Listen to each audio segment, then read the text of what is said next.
Welcome back, everyone. My name is Patrick. You're watching the Oilers Rundown. A dull week in oil country it has not been. It looked like it was going to be a pretty quiet Sunday here, but the Edmonton Oilers have shattered all that. Ahead of the Tuesday deadline for Dylan Holloway and Philip Broberg, either heading to the St. Louis Blues or the Oilers matching their offers, we have a new wrinkle in the situation. The Edmonton Oilers have made a trade today. They have acquired forward Vasily Podkolzin from the Vancouver Canucks in exchange for a 2025 fourth-round draft pick that was originally acquired from the Ottawa Senators. Oilers Access reports the 2025 fourth-rounder was acquired through the Xavier Bourgault trade. So in summary, the Oilers traded Xavier Bourgault and Jake Chiasson for Roby Järventie and Vasily Podkolzin. When you're looking at it in that light, not a terrible trade for the Edmonton Oilers. Podkolzin has 2 years left on his deal at $1 million per season. Last year split between the Vancouver Canucks and Abbotsford Canucks. With Vancouver, he played in 19 games, had 0 goals, 2 assists for 2 points, and was a -4.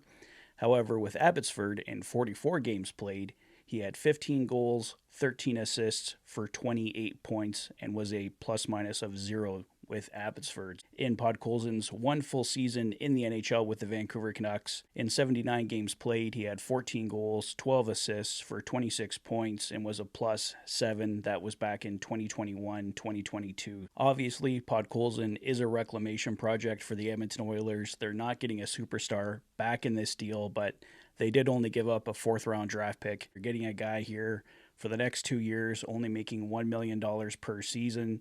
He's variable in Bakersfield if need be. Bob Stauffer notes in his summation that Podkolzin has stagnated in the Canucks organization. The Oilers will give him a chance to jumpstart his career.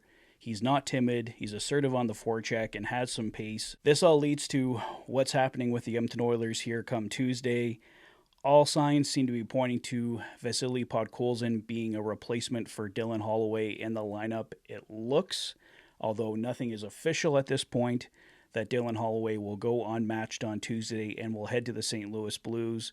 That would see the Oilers get a third-round pick back from the St. Louis Blues. So they gave up a fourth-round pick to the Vancouver Canucks. They'll be getting a third-round pick back from the Blues, so they upgrade there.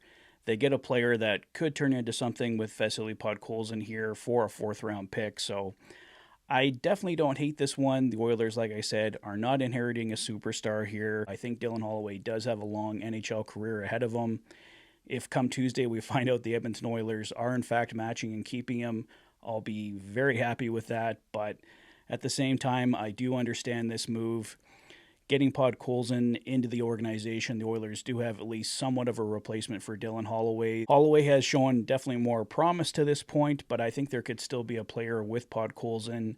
The Oilers, as I mentioned in a few videos back, were probably going to be losing some speed if they lost Holloway. As Bob Stauffer notes, Podkolzin does have some of that speed, so he can probably make up a bit for the loss of Dylan Holloway there if the Oilers do indeed lose Dylan Holloway.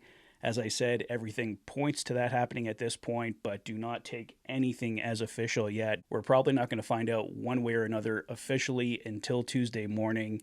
I would think at this point that the Edmonton Oilers are matching on Philip Broberg and keeping him, but as I just said with Dylan Holloway, nothing is official until Tuesday, or the Oilers make some kind of official announcement before that time. So for right now, Vasily Podkolzin, an interesting pickup here for the Edmonton Oilers.